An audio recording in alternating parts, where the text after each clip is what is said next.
प्रोग्राम के हर कले कदर मकदन को वफाकी हुकूमत दी हाँ पिका तरमीमी एक मंजूर करे एक कामी असम्बली ब्या सेनेट ना मंजूर शो आगे रुस्ता सदर पाकिस्तान आसिफ अली जरदारी दी आगाम पता पिका एक पांदे लासलीक करे टोल मल्क सहाफ़ियान दी हाँ दगा पिका तरमीमी एक खिलाफ दी सरापा एहतजाज दी टोलो प्रेस क्लबों मखत दी हाँ एहतजाजों शवी नन हम एहतजाजों के सबा हम एहतजाजों काल दी हाँ मुख्तलिफ सहाफ़ती तंजीमों लखवा दी हाँ वर्क उमदा लड़के टोल प्रोग्रामों दी पागे के दगा तौर पटे हम सहाफ़ियान दी तली प्रेस क्लब बांधे हम तौर झंडे दी हाँ लगवले शवी दा वक्त जमूक सरा बता वाला तफसील अखलूचे पिका एक्ट खिलाफ वली तक सहाफ़ियान पर एहतजाज दी जाहिद फारूक मलक साहब जमूक सर मौजूद सीनियर सहाफ़ी दे दागना बदे वाला बांधे मालूमात अखलू जी जाहिद साहब तो प्रोग्राम के हर कले हुआ हूँ। अस्सलाम वालेकुम जी, थैंक यू वेरी मच। वालेकुम अस्सलाम जी। जाहिद फारूक साहब ये बताएं कि पिका एक मंजूर हुआ है ये तरमीम, तो इसके खिलाफ सहाफ़ी तो पूरे पाकिस्तान में एहतजाज कर रहे हैं, अपोजिशन भी एहतजाज कर रही है, तो क्या ये कानून मंजूर हुआ है जिसके खिलाफ इतना एहतजाज किया जा रहा है? सामने ही है ये जो कानून मंजूर हुआ है और इसके तहत आप किसी के खिलाफ कोई भी ऐसी बात नहीं कर सकेंगे और हुकूमत जब भी चाहेगी हुकूमत के वक्त आपको इस हवाले से गिरफ्तार कर सकती है। आपके सामने ही है कि ये पाकिस्तान का वाहिद कानून है जिसमें अगर कोई शिकायत करेगा तो आप बगैर किसी वजह के वो आपको 3 साल की सजा दी जा सकती है, आप जमानत में नहीं करवा सकते। तो इस तरह की कवानीन या कत्ल के मुकदमों में भी ऐसे हैं जो सहाफ़ियों के ऊपर या जो हक बात नहीं करेगा उसके ऊपर लागू हुए हैं। असल बात तो ये है कि या इस तरह के कवानीन क्या मौजूद है किसी और जगह पे भी, किसी और शर्त में भी मौजूद है, तो फिर तो जरूरी है। लेकिन क्या वजह है कि आप लोग तनकीद का सामना नहीं कर सकते? दूसरी, जब कमिटमेंट की गई थी तो कोई भी कानून साजी होगी तो उसमें आप जो मुतलका स्टेक होल्डर्स हैं उनसे आप बात करेंगे, लेकिन इस कानून साजी को इतना खुफिया रखा गया। तो फेक न्यूज़ का तो कहीं पर भी सर इजाज़त नहीं है ना कि आप फेक न्यूज़ जो है फैलाए, प्रोपेगेंडा करे। AI टेक्नोलॉजी का दौर है तो जाहिर बात है कवानीन तो पूरी दुनिया में मौजूद है। मैं इससे कौन इनकार कर रहा है? जी जी। फेक न्यूज के कवानीन क्या इसके हवाले से पाकिस्तान में पहले अपना कवानीन मौजूद नहीं है? अच्छा, या ये तरमीमी ऑर्डिनेंस है, ये तरमीमी बिल है क्या? जो दूसरा बिल है उसके अंदर क्या कोई आप समझते हैं कि इस तरह के मामला तो नहीं थे?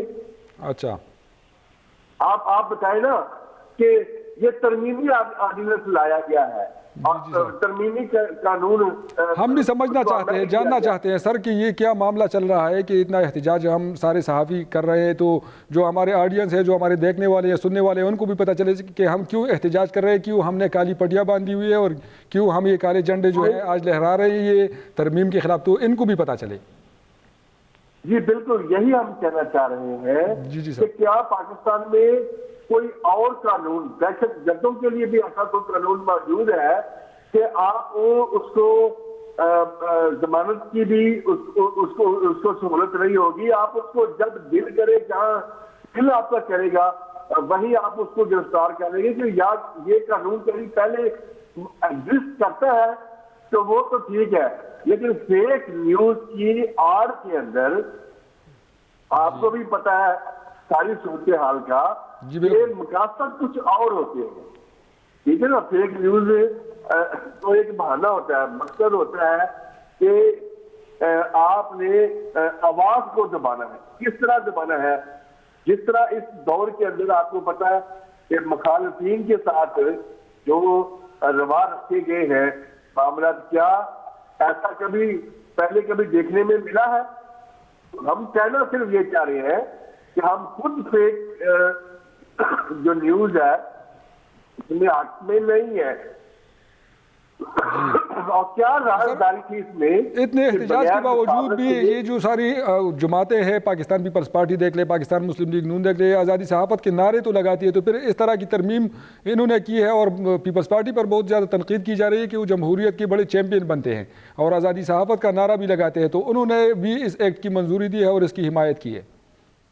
मैं ये कहना चाह रहा हूँ कि जो आपने ये बात की है कि इससे पहले जब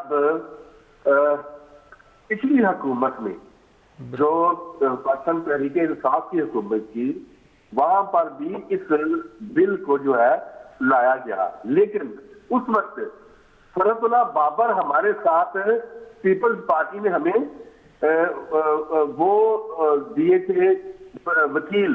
फिर मरियम नवाज हमारे पास खुद चल के आई थी, हमारे धरने में आई थी और उन्होंने इसकी मुखालफत की थी। जो उन्होंने कहा था वो सब आपके सामने है। तो उस वक्त इनके क्या ख्यालात थे और आज इनके क्या ख्यालात है। हम कहना ये चाह रहे हैं कि पीका जो एक्ट है, जब पीटीआई की गवर्नमेंट की थी, ये दोनों जमातें बल्कि में सारे हमारे साथ उस वक्त खड़े हुए थे और उस वक्त कह रहे थे कि ये ड्रैकुला कानून है। और आज वो कानून ऐसा कैसा उसके अंदर चीजें आ गई कि आपको तरमीम करते वक्त स्टेक होल्डर्स के साथ बात ही नहीं करनी पड़ी। फिर आपने सिग्नेचर करने से पहले कहा कि मैं सिग्नेचर नहीं करूंगा, मोहसिन नकवी आपके पास आएंगे, वो आपसे बात करेंगे। तो फिर वो बात भी नहीं की गई और सिग्नेचर भी कर दी। तो ये कहां से इनको सारे मामला यहाँ से चल रहे हैं, ये हम पूछना चाह रहे हैं कि कोई क़यामत कौन सी आ गई थी कि आपने स्टेक होल्डर से मशवरा किए बगैर 1 घंटे के अंदर हुकूमत मिल जाने के बाद ये सियासतदान अपने जो वादे हैं, जो दावे हैं, वो भूल जाते हैं। ये जब अपोजिशन में होते हैं तो फिर आज़ादी सहाफ़त का नारा लगाते हैं, लेकिन जब इनको हुकूमत मिल जाती है तो हर वो कदगम लगाते हैं सहाफ़त पर जहाँ तक इनका बस चलता है। ये ज़ुबानबंदी करना चाहते हैं। फिर इसमें कोई शक वाली बात ही नहीं। हर हुकूमत वक्त जो है, जब वो हुकूमत में आती है तो वो हमेशा से उन्होंने सहाफ़ियों के ऊपर, अवाम के ऊपर, इस कौम के ऊपर जुल्म नहीं ढाए हैं। अब जमहूरियत हो, आज़ादी, सहाफ़त हो, वो हमेशा से उस वक्त याद आती है जब अपोजिशन में होते हैं। तो यही हम बात कराना चाह रहे हैं कि आप लोग जब अपोजिशन में थे तो उस वक्त आप तो हमारे साथ खड़े थे, अपने वकील भी हमें दे रहे थे। लेकिन अब क्या सूरत बन गई है कि आपको हमारे साथ मशवरा भी नहीं करना पड़ा। तो आपने अपने रातों रात, और जितने सेनेटर थे, जितने एमएलए थे, किसी एक को भी नहीं पता था, वज़ीर इत्तलात साहब को भी नहीं पता था कि इस बिल के अंदर है क्या। आप तो हमसे पूछ रहे हैं ना, उनको भी नहीं पता था। ये हमेशा ही ऐसा हुआ है। जनरल ज़िया का दौर हो, जनरल मुशर्रफ का दौर हो, गैर जमहूरी दौर जब भी आए हैं, कोशिश यही की गई है कि आज़ादी अज़हार राय के ऊपर पाबंदी लगाई जाए। और आज देखें कि जो यूरोपीय यूनियन ने भी इनको बावर कराया है कि वो आज़ादी अज़हार राय के ऊपर कभी भी मंजूर नहीं करे, नहीं तो आपका जो जीएसटी का मामला है वो भी खतरे में पड़ सकता है। लेकिन किसी को मुल्क की परवाह ही नहीं है कि अगर जीएसटी का स्टेटस पाकिस्तान से वापस ले लिया गया तो फिर हमारे साथ होगा क्या, फिर डॉलर 400 तक जाएगा कैसे, ये किसी को परवाह नहीं है।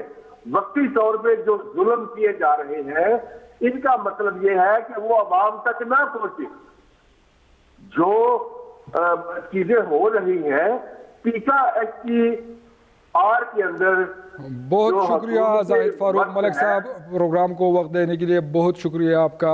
कदरमन को तुमको दो जाहिद फारूक मलिक हाफिदे जे हम दफे का एक हवाला तक कम तरमीम ची शवेदी पागे वाला खबरों के लिए सीनियर साहबी आरिफ सब्जे से अपडेट दी बुंदारी मौजूद दी हागा ना बताया वाला मालूमात आलू जी आरिफ साहब तासो प्रोग्राम के हर कली हुआ ډیر مننه عدنان. ستاسو ډیر مننه. سره پروګرام ته د وخت ورکول دغه پیکا ایک خلاف چې ډیر زیات احتجاج شروع دی او ټول صوبه کې صحافیان چې دغه په احتجاج دي، ټول ملک په احتجاج دي، اپوزیشن یو ځل بیا په احتجاج دی، حکومت چې دی هغه بیا دغه ترمیم چې دی هغه منظور کو، قانون چې دی هغه اوس دغه نه جوړ شو. ګوره عدنان کومه پورې چې دغه پیکا لو تعلق ته نو دا خو بلا شبه یو داسې قانون دی چې د دې منګه صحافیان حمایت نشو کوله. د حکومت او د واکمنو هغه ټول هڅکانډې چې په کم په ذریعہ باندې د میډیا आवाज بندول غواړي، د صحافیانو आवाजونه بندول غواړي، دا قابل مسمت دي. جی اوس تاسو دا کلیپ اتاتار ما واوریدو جی جی نو هغه داسې خبره کوي چې لکه پیکا قانون دی او هغه د ولس او د عام عوامو دغه مخوب نه ورځي او چې د خلکو ژوند حرام دی. نو د خلکو ژوند خو د دې د اقتدار په جوم حرام دی، د دې د گورننس په وجه باندې حرام دی، د دې د کارکردګۍ په وجه باندې حرام دی. نو بیا خو په کار ځان له علاج وکړي بځای د دې چې د سوشل میډیا علاج کوي. اوس خبره دا ده چې دا کوم قوانین راځي په پاکستان کې دا تجربه شوې دي په ماضي کې هم داسې، او دا قوانین چې چا راوړي دي دا قوانین د هغې د غاړې هار جوړ شوي دي. داسې قانون راوړل بلا شبه زما یو مسلمه رای ده او دا کانسټنټلی زه په دې باندې کلاو خبره کوم چې په پاکستان کې د ډیجیټل میډیا د سوشل میډیا خرافات دومره ډیر شوي دي چې زه بیخي کلیر کټ په دې باندې زما موقف دی چې دا پاکستان کې بند کړي سوشل میډیا، ځکه چې اوس قوته آرمی چیف ډیجیټل دهشتګردي هم وایي، خو بل طرف ته د ریاست هم د خپل ټول په تور باندې استعمالي ډیجیټل میډیا استعمالي د پروپاګاندا لپاره استعمالي. اوس که داسې یو نوی قانون راځي دا قانون عام ولس ته هیڅ کله انصاف نه ورکوي. عام ولس خو د حکومتونو د ظلم د لاسه، د ادارو د ظلم د لاسه، د پولیسو د نور ادارو د ولس خو برباد دی، په اورېدو والا څوک نشته. تاسو وګورئ اوس هم د سایبر کرایم یعنی د ډیجیټل او د سوشل میډیا مقدمات په اف آی کې د عام ولس دومره اف آی آر پرتی دي څوک د عام سړی په اف آی آر باندې اف آی والا کار نه کوي. دا قانونونه یو واره بیا د مقتدره د بچکول او څوک په اسټابلیشمنت باندې وار کوي دغه چې کوم کرپشن چې دغه پړای کول څوک واړي دغه ایم پی ایګان منیګان منسټران چې دی هغه اربود روپو کرپشن کوي څوک په دې هغه خبر نه ورکوي ځکه چې د ثبوت غواړي. بیا عدنان یو شی بالکل کلیر دی زما د پاره د پیکا قانون هیڅ اهمیت نشته. زه صحافي مو موږ صحافت کړی دی، موږ خپل आवाज د خپل آزاد आवाज خپل صحافت دا قانون او د دینه سختیانه موږ په ماضي کې ډېرې کتلې دي. که داسې نورم قوانین راځي نو دا تاسو تسلی ساتي چې آزاد صحافیان با خپل آزاد आवाज اوچتای ای خپل صحافت کوي په آزاد د خپل صحافي آداب او اصول لاندې. هغه له حکومت د قوانینو موږ ته ضرورت نشته. موږ په خپل صحافیانو زموږ په مازغو کې د فلټر لګیدلی وي چې کوم خبره د کولو دا کوم نه ده د کولو، کوم صحافت آداب وای کوم نه وای. نو حکومتونه د موږ ته صحافت نه کوي، حکومتونه د موږ ته قانون نه کوي، اسټابلیشمنت د موږ ته قانون او صحافتونه او داسې قسمه قوانین نه کوي. دا صرف او صرف په پاکستان کې د ډیجیټل میډیا چې باز ډیر زیات پروپاګاندا کیږي ریاستي ادارو خلاف، ججانو خلاف، دا د هغه د لپاره راغوړل شوی د عام ولس په دې کې څه فائدہ نشته. ډیر زیاته مننه عارف یوسفزی صاحب د مشرق ټي وي دا پروګرام مشرق راوند اپ ته د وخت ورکول لپاره. جی قدر مکتونکو د عارف یوسفزی سینیئر صحافي دی هغه وجه دینه ولسته هیڅ پیدا نشته دغه چې د حکومتي ادارو خلاف څوک پروپاګاندا کوي، د سیاستدانانو خلاف څوک پروپاګاندا کوي، دا غو لپاره د قانون چې دی هغه راوړل شوی دی. قدرمنو اوس موږ سره د وړ شاندمه وخت شوی پروګرام کې موږ سره نور موضوعات هم چې دی موجود دي، تاسو زموږ سره اوسئ.